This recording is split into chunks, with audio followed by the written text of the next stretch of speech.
moved away from him just as George Wilson emerged with 2 chairs from his office door. We waited for her down the road and out of sight. Oh my goodness, so many right there. It was a few days before the 4th of July, and a gray, scrawny Italian child was setting torpedoes in a row along the railroad track. Terrible place, isn't it? Said Tom, exchanging a frown with Dr. Eckelberg. Awful. It does her good to get away. Doesn't her husband object? Wilson? He thinks she goes to see her sister in New York. He's so dumb he doesn't know he's alive. So Tom Buchanan and his girl and I went up together to New York. Or not quite together, for Mrs. Wilson sat discreetly in another car. Tom deferred that much to the sensibilities of those East Eggers who might be on the train. Oh, we need 160. 160 to level up to which stretched tight over low her 48. hips as Tom helped her to the platform in New York. At the newsstand, she bought a copy of Town Talent and the Moving Picture magazine, and in the station drugstore some cold cream and a small flask of perfume. Upstairs, in a solemn, echoing drive, she let 4 taxicabs drive away before she saw a new one, lavender-colored with gray upholstery. And in this, we slid out from the mass of the station into the glowing sunshine. But immediately she turned sharply from the window and, leaning forward, tapped on the front glass. I want to get one of those dogs, she said earnestly. I want to get one for the apartment. They're nice to have, a dog. We backed up to a gray old man who bore an absurd resemblance to John D. Rockefeller. In a basket swung from his neck cowered a dozen very recent puppies of an indeterminate breed. What kind are they? Asked Mrs. Wilson eagerly as he came to the taxi window. All kinds. What kind you want, lady? I'd like to get one of those police dogs. I don't suppose you got that kind. The man peered doubtfully into the basket, plunged in his hand, and drew one up, wriggling the back of the neck. That's no police dog, said Tom. No, it's not exactly a police dog, said the man, with disappointment in his voice. It's more of an Airedale. He passed his hand over the brown wash rag of a back. Look at that coat. Some coat. That's a dog that'll never bother you with catching cold. I think it's cute, said Mrs. Wilson enthusiastically. How much is it? That dog? He looked at it admiringly. That dog will cost you $10. The Airedale, undoubtedly there was an Airedale concerned in it somewhere, though its feet were startlingly white, changed hands and settled down into Mrs. Wilson's lap, where she fondled the weatherproof coat with rapture. Is it a boy or a girl? She asked delicately. That dog? That dog's a boy. It's a bitch, said Tom decisively. Here's your money. Go and buy 10 more dogs with it. We drove over to Fifth Avenue, so warm and soft, almost pastoral, on the summer Sunday afternoon, that I wouldn't have been surprised to see a great flock of white sheep turn the corner. Hold on, I said. I have to leave you here. No, you don't, interposed Tom quickly. Myrtle will be hurt if you don't come up to the apartment, won't you, Myrtle? Come on, she urged. I'll telephone my sister Catherine. She's said to be very beautiful by people who ought to know. Well, I'd like to, but... We went on, cutting back again over the park toward the West Hundreds. At 158th Street, the cab stopped at one slice in a long white cake of apartment houses. Throwing a regal homecoming glance around the neighborhood, Mrs. Wilson gathered up her dog and her other purchases and went haughtily in. I'm going to have the McKees come up, she announced as we rose in the elevator. And of course, I got to call up my sister, too. The apartment was on the top floor. Small living room, small dining room, small bedroom, and a bath. The living room was crowded to the doors, with a set of tapestried furniture entirely too large for it, so that to move about was to stumble continually over scenes of ladies swinging in the gardens of Versailles. The only picture was an over-enlarged photograph, apparently a hen, sitting on a blurred rock. Looked at from a distance, however, the hen resolved itself into a bonnet, and the countenance of a stout old lady beamed down into the room. Several old copies of Town Tattle lay on the table, together with a copy of Simon Called Peter, and some of the small scandal magazines of Broadway. Mrs. Wilson was first concerned with the dog. A reluctant elevator boy went for a box full of straw and some milk, to which he added, on his own initiative, a tin of large, hard dog biscuits, one of which decomposed apathetically in a saucer of milk all afternoon.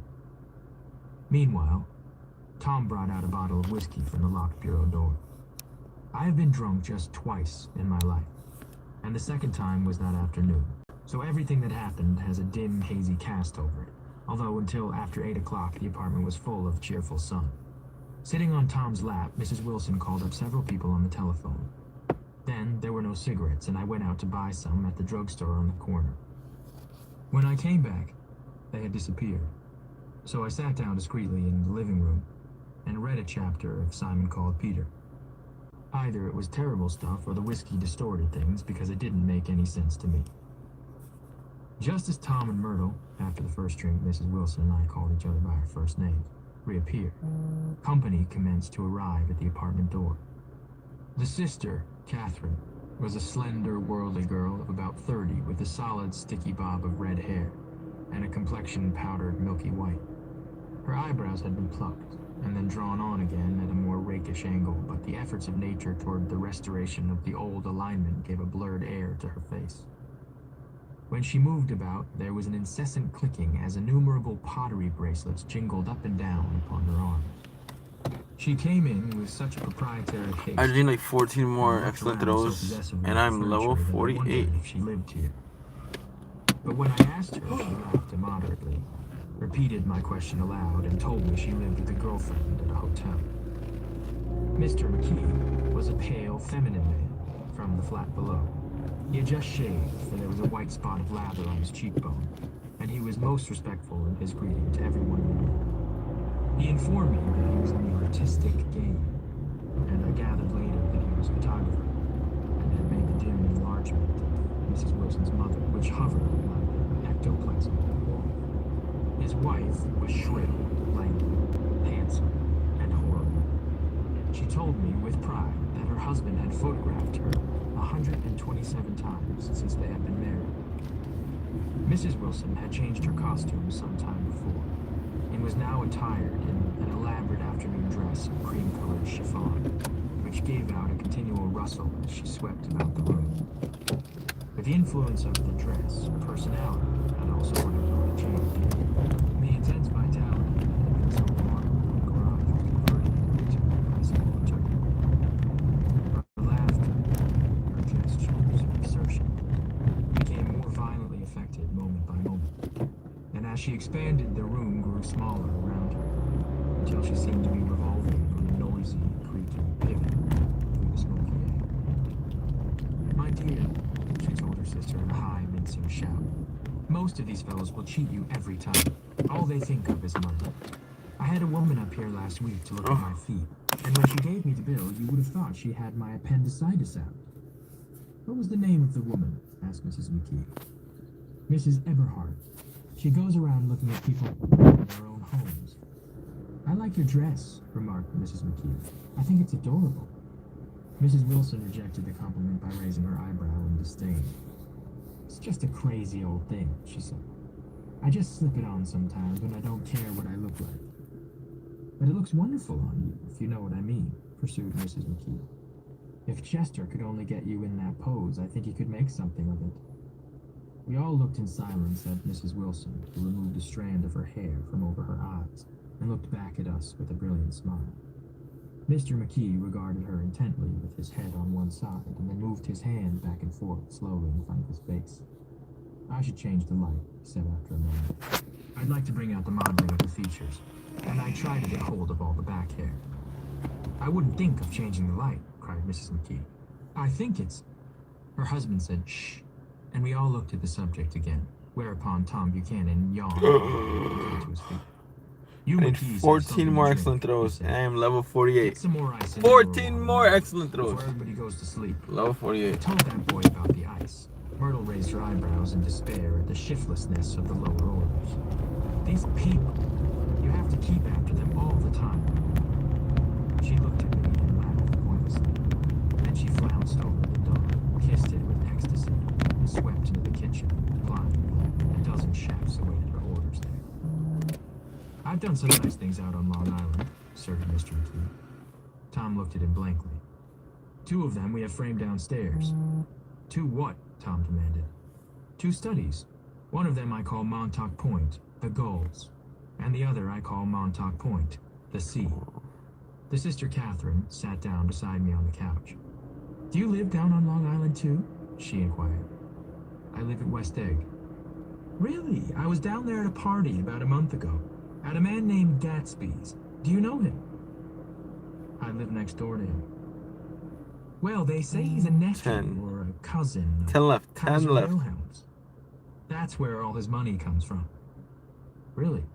She nodded. I'm scared of him. 9. I'd hate to have him get anything on me.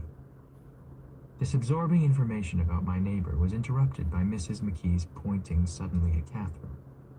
Chester, I think you could do something with her, she broke out. But Mr. McKee only nodded in a bored way and turned his attention to Tom. I'd like to do more work on Long Island if I could get the entry. 7. All I ask is that they should give me a start. 7 more excellent throws. 7. Ask Myrtle, said Tom, breaking into a short shout of laughter as Mrs. Wilson entered with the tray. She'll give you a letter of introduction, won't you, Myrtle? Do what? She asked, startled. You'll give McKee a letter of introduction to your husband so he can do some studies of him. His lips moved silently 6. for a moment as he invented. George B. Wilson at the gasoline pump or something like that. Catherine leaned close to me and whispered in my ear. Neither of them can stand the person they're married to. Can't they? Can't stand them. She looked at Myrtle and then at Tom. What I say is... 6 more. 6 more excellent throws. And I am level 48. Get a divorce and get married to each other right away. Doesn't she like Wilson either? The answer to this was unexpected. It came from Myrtle, who had overheard the question, and it was violent and seen. You see, cried Catherine Trent. 6 more excellent throws. It's really his wife that's keeping him. She's a Catholic, and they don't believe in divorce. Daisy was not a Catholic, and I was a little shocked at the elaborateness of the lie. When they do get married, continued Catherine, they're going west to live for a while until it blows over. It'd be more discreet to go to Europe. Oh, do you like Europe? She exclaimed, surprisingly. I just got back from Monte Carlo. Really? Just last year, I went over there with another girl. Stay long? No, we just went to Monte Carlo and back. We went by way of Marseille. We had over $1,200 when we started, but we got 6 gypped more. out all in 2 days in the private rooms. We had an awful time getting back, I can tell you. God, how I hated 5 that more. town. Okay, I'm gonna reset Afternoon this. sky blew Rebecca! out the window Hi, for Rebecca. like the blue We're playing Pokemon Go here. Mediterranean. 5 more excellent throws and I'm The level voice of Mrs. McKee 48. called me back into the room. I almost 5 made a more. mistake too, she declared vigorously. I almost married a little kike who'd been after me for years. I knew he was below me. Everybody kept saying to me, Lucille, that man's way below you. But if I hadn't met Chester, he'd have got me sure. Yes, but listen, said Myrtle Wilson, nodding her head up and down. At least you didn't marry him. I know I didn't. Well, I married him, said Myrtle ambiguously. And that's the difference between your case and mine. Why did you, Myrtle? Demanded Catherine. Nobody forced you to. Myrtle considered. I married him because I thought he was a gentleman, she said finally. I thought he knew something about breeding, but he wasn't 3. fit to lick my shoe. You were 3 crazy more about excellent him for throws. what? Said And Catherine. we're at level 48. Crazy about him? Cried Myrtle incredulously. Who said I was crazy about him? I was never any more crazy about him than I was about that man there.